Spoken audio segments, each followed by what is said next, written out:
Hello అండి, అందరికీ నమస్తే. Welcome back to Tirumala log. ఈరోజు మన ఛానల్లో రెసిపీ ఏంటంటే స్వీట్ రెసిపీ అండి. అదేనండి, కొబ్బరి చెక్క అండి. స్వీట్ అయితే టేస్ట్ అయితే అదిరిపోయిద్ది. ఈ స్వీట్ మాత్రం చిన్నపిల్లల నుండి పెద్దవారి వరకు ఎంతో ఇష్టంగా తింటారండి.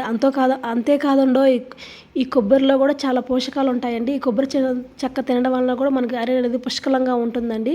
కాబట్టి కొబ్బరి చెప్పులు ఉన్నప్పుడు వేస్ట్ చేయకుండా ఖచ్చితంగా ఇలా కొబ్బరి చెక్క చేసుకోండి. 5 నిమిషాలు ఈజీగా చేసుకోవచ్చు అండి. కొబ్బరి చెక్కకు కావాల్సినవి నేను వీడియోలో చెప్దాం రండి. వీడియోలోకి వెళ్ళిపోదాం.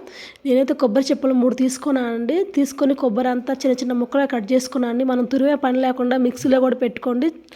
బాగా మెత్తగా అయినా కూడా మనకి కొబ్బరి చెక్క అనేది బాగా నీట్గా వచ్చిందండి. మిక్సీలో తొందరగా అయ్యిద్ది కాబట్టి నేను మిక్సీలోనే పెడుతున్నాను. చూడండి, మిక్సీలో చూడండి ఎంత మెత్తగా, అలా నేను చూపించిన విధంగా అట్లా మిక్సీలో మెత్తగా వేసుకున్నా చాలండి. మిక్సీ మొత్తం నేనైతే 2 సార్లు వచ్చిందండి. నేను 2 సార్లు మిక్సీ అయితే పట్టానండి. వీడియోలో చూపించిన విధంగా మనం అనేది కొబ్బరి అనేది ఇలా పట్టుకోవాలండి మిక్సీకి. తర్వాత నేనైతే 2 కప్పులు పంచదార తీసుకున్నానండి. నేనైతే చిన్న గిన్నె తీసుకున్నాను అండి. చిన్న బౌల్లో 2 కప్పులు షుగర్ తీసుకున్నాను అండి. మనకు వాటర్ అయితే పంచదార మునిగేంత వరకే పోయాలండి. ఎక్కువ వాటర్ అయితే పొయ్యమాకండి దయచేసి. పంచదార మునిగేంత వరకు వాటర్ పోసుకొని మనమైతే తీగ పాకం అనేది పట్టుకోవాలండి. మనకు తీగ పాకం వస్తే మనకు పాకం అయితే రెడీ అయినట్టే.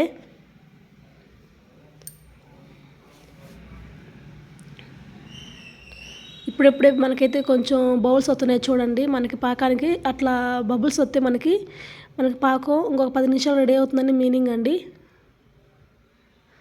నెక్స్ట్ మనం ఒక కళాయి తీసుకొని కొంచెం ఆయిల్ వేసుకొని, ఆయిల్ ప్లేస్లో నెయ్యి వేసుకొని అయినా సరే మనం మిక్సీ పట్టుకున్న కొబ్బరి తురుముని బాగా ఒక 10 మినిట్స్ అనేది ఫ్రై చేయాలండి. అట్లా ఫ్రై చేయడం వల్ల టేస్ట్ చాలా బాగుంటుంది.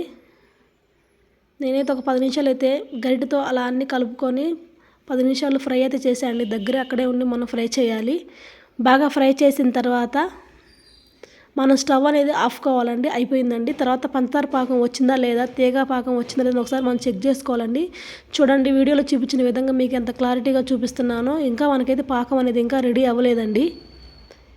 ఇంకొక 5 మినిట్స్ ఉండాలండి. మనకి పాకంలోనే ఉంటుందండి మనకి చెక్క అనేది బాగా నీట్గా రావటం. కరెక్ట్గా తీగ పాకం అనేది మనకి వస్తే అండి, లేత పాకం కాదండి, కొంచెం ముదురు పాకమే తీసుకోండి. చూడండి, మనకి అట్లా రావాలండి. చూడండి, నేను వేళ్ళతో మీకు చూపించానండి, ఫింగర్స్తో. అలా పాకం వస్తే మనకైతే పంచదార పాకం రెడీ అయినట్టే. తర్వాత మనం వేయించుకున్న కొబ్బరి తురుము కూడా ఆ పాకంలో వేసి బాగా కలుపుకోవాలండి. మన ఛానల్ని ఫస్ట్ టైం చూస్తున్నట్టయితే ప్లీజ్ సబ్స్క్రైబ్, లైక్ అండి. చాలామంది చూస్తున్నారు కానీ సబ్స్క్రైబ్ అయితే చేయట్లేదు friends. Please subscribe my channel. మీరు సపోర్ట్ చేయడం వల్ల మన ఛానల్ ఇంకొంతమందికి వెళ్ళే అవకాశం ఉంటుంది, ఇంకొంతమంది చూసే అవకాశం కూడా ఉంటుంది ఫ్రెండ్స్.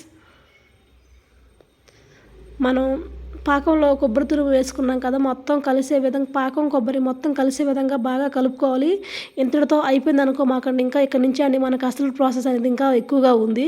మనం ఇక్కడ నుంచి ఇంకా మంట సిమ్లో పెట్టుకొని, మన స్టవ్ మంట సిమ్లో పెట్టుకొని ఇంకా బాగా తిప్పుకుంటూ ఉండాలండి. బాగా తిప్పుకోండి.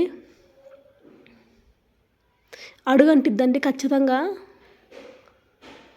మనకి బాగా అడుగంటిద్ది. అయినా సరే మనం ఓపికగా ఒక 15 నిమిషాలు పట్టిద్దండి. నాకైతే ఒక 15 మినిట్స్ పట్టిందండి. మనం పంచదార పాకంలో కొబ్బరి తురుము వేసిన తర్వాత 15 నిమిషాలండి. మనం స్టవ్ ఆఫ్ చేయకుండా సిమ్లో పెట్టుకొని బాగా బాగా తిప్పుతూ ఉండాలి. ఎందుకంటే కొబ్బరిలో కొంచెం వాటర్ అనేవి ఉంటాయి కదండి. కొంచెం కొబ్బరి అనేది కూడా మనకు ఫ్రై అవ్వాలండి. దాంట్లో ఆ పాకంలో కొబ్బరి కూడా బాగా ఫ్రై అయితేనే మనకి చెక్క అనేది చాలా నీట్గా వచ్చిందండి. మనం చేతితో తీస్తేనే మనకు చెక్క అనేది గట్టిగా బాగుంటుందండి. లూజ్గా మెత్తగా ఉండకుండా మనం షాప్లో కొంటాం చూడండి, అలా ఉంటుందండి. సేమ్ యాక్సిటీస్గా షాప్లో కొన్న విధంగానే ఉంటుందండి. మనకి స్వీట్ షాప్లో కొన్న విధంగా ఉంటుంది కాబట్టి సేమ్ అలానే చేయండి. నాకైతే రెడీ అయిందండి పాకం. నేనైతే ఒక గిన్నె తీసుకుని గిన్నెకైతే నెయ్యి రాసుకొని చూడండి, మనకు పాకం రెడీ అయిందని ఎలా తెలుస్తుందంటే మనకి వైట్ కలర్లో ఉన్న కొబ్బరి మొత్తం బ్రౌన్ కలర్లోకి చేంజ్ అయ్యిద్దండి. బ్రౌన్ కలర్లో చేంజ్ అయిందంటే మనకి కొబ్బరి చెక్క రెడీ అయినట్టేనండి.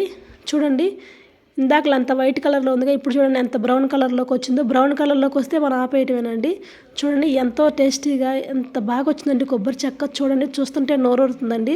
నేనైతే ట్రై చేసి తిని మీకైతే ఈ వీడియో పోస్ట్ చేశానండి. నెక్స్ట్ డే ఎంత బాగుందంటే మా పిల్లలు, మా సారు, నేను ఎంతో ఇష్టంగా తిన్నామండి. చాలా అంటే చాలా పర్ఫెక్ట్గా వచ్చిందండి. ఇంకెందుకండి ఆలస్యం, మీరు కూడా మీ ఇంట్లో కొబ్బరి చెప్పులు ఉన్నా కొబ్బరికాయ ఉన్నా మీ పిల్లలు మీ హస్బెండ్ రాగానే ఇలా రెడీ చేసి పెట్టండి. వీడియో నచ్చితే like, subscribe. Thanks for watching friends. Bye bye.